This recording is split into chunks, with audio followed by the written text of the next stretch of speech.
These are uncertain times, and if you're a business owner or you want to start a business, how can you mitigate the uncertainty that so many people are talking about?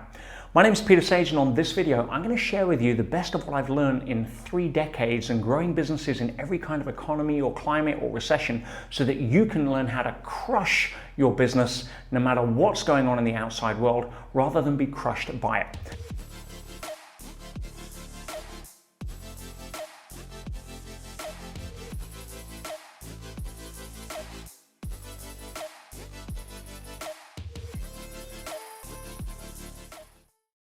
Now, the reason I want to put this video together is because we did a survey recently on LinkedIn, and over 42% of people said that the biggest obstacle that they think they were facing right now was the amount of uncertainty that they were dealing with, either in their business, in the economy, in their relationship with suppliers who may also be suffering.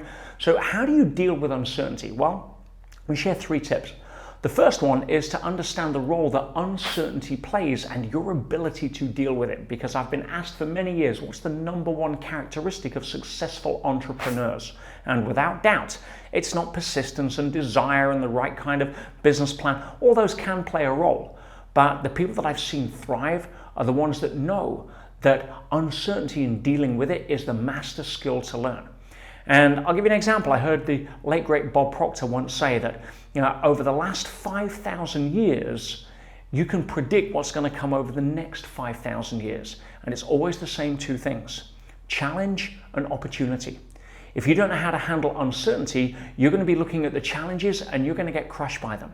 But if you know how to handle uncertainty and the fact that it's predictable, you're going to be able to see opportunity where most people run for cover.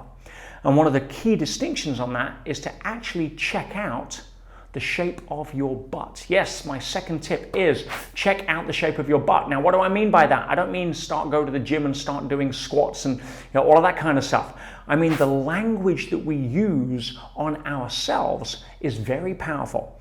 And successful people that handle and thrive in uncertainty have a very different association to the word butt. I don't mean butt with 2 T's. I mean butt with 1 T. And people that get crushed and deal with uncertainty badly often say to themselves things like, well, I would invest more in my business right now, but the economy is looking shaky. Oh, I would be able to help my customers and invest more in that part of the business, but right now my margins are too thin. I would start the business I've always wanted to start, but now's not the perfect time. Now, if you look at people that know how to use language in their favor, how to program their own mind, their conscious and their unconscious for success, they're using it a different way. They say things like, well, the economy's looking tough right now, but I'm going to find a way to capitalize on that. Well, right now my suppliers are starting to squeeze me for different terms because they're under pressure as well, but I'm going to find a way where we can have a win-win that makes us continue so it doesn't affect my bottom line in a negative way. They use the word but in a different way. They rise to the challenge. Now, depending on where your butt is, you're going to talk yourself in or out of being crushed or crushing the next 12 months that comes up. So just be mindful, because it's our language that most often goes unnoticed because we're running on autopilot, or what I call sleeping awake. So check out the shape of your butt. The next tip I've got for you is to check what your current resources are, because a lot of people say, oh, I don't have the right resources right now. I said earlier about the best time to start a business. I'll tell you the best time to start a business. Never.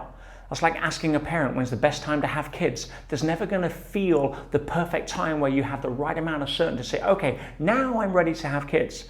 Instead, you're going to come up with more excuses to cover up the fact that you can't deal with the uncertainty that new part of your life brings. And having a business brings as much uncertainty as having a baby, so I'm told. Now, when it comes to resources, the ultimate resource is resourcefulness. You can have all the money in the bank, and I've seen banks go out of business. You can have all of the best customers in the world, and you can get undercut by a supplier that changes the game. You can have government legislation make one rule that invalidates your profitability.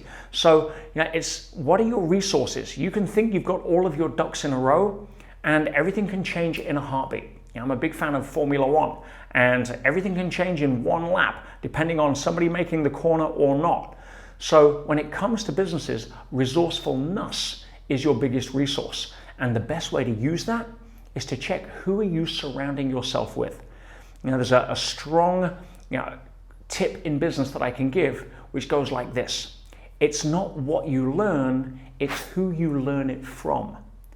And if you have got good peers around you that are not running for cover when the government comes out with some silly news, that are telling you or reminding you of all the reasons why you can, not why you can't.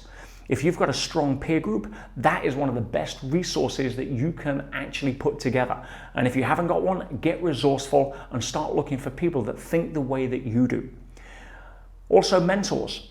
If you are able to have a mentor, somebody that's walked through the fire before you and can tell you where you're going to get burnt and where you shouldn't get burnt and where it's safe, or the best strategies to use to stop you getting burnt, that is gold. Now, please understand, do not confuse a mentor with a consultant.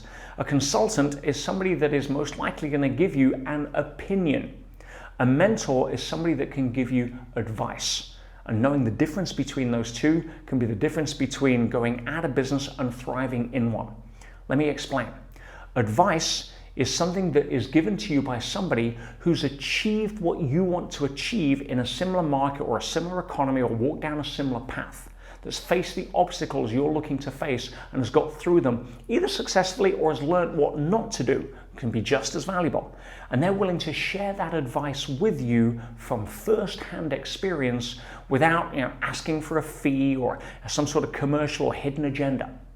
Opinion is everything else, and everybody's got one. Your brother-in-law who has never ran a business in their life is quite happy around the dinner table to tell you all the things you should be doing.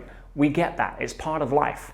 But knowing the difference between advice and opinion, having a good mentor as well as a good peer group, is something that can change the game when it comes to you facing uncertainty in business, and can often be the difference on how to get through it successfully rather than fold.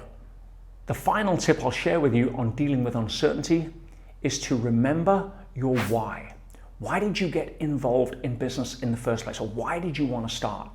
Now, if it's about you and you needing to get something, a better lifestyle, more income, something to put your kids through school or provide, that's useful, and it can be a very helpful way to transition out of a job. But when it comes to sustaining business at the highest level in the realms of uncertainty and stormy waters, you need more than something that's about you. Is it about what difference you can make? Is it about the lives that you're touching with the product or the service that you're bringing to the market? If that's what drives you, if the vision or the mission of your business is more world-centric rather than ego-centric, you're going to be able to dig deep, because it's not about you. And I'll give you a great example. When you look at marathons, let's take the London Marathon, something I've ran several times. Whenever you're running a marathon, especially a big one like London or New York or something like that, where you've got tens of thousands of people lining the streets, cheering people on, you will always see people who deal with adversity in one of two ways. You've got people who are there because it was on their vision board. It's something they wanted to achieve. It was a personal goal. They're the people that are most often struggling the most when you get to 17, 18, 20, 22 miles and your lungs are screaming, your legs feel like they're made of lead, you hit the wall, it's like running through treacle, and you're trying to dig deep. But the people that normally go way past that and get to the end, that don't quit, are the people that are running for a cause that's bigger than their own medal they want to put on the mantelpiece. They're running for a charity. They're raising money for a cause because it represents something to them that allows them to dig deep. Maybe a hospice that looks after their dying brother, or their cancer charity because their parent died of cancer and they want to do something for them in their memory. When you're running the marathon of business and you're at mile 22 and it feels like, with the economy and the interest rates or the government or your competition, it feels like your legs are made of lead. That's the time where you don't want to be focusing on just what you want to get out of the business.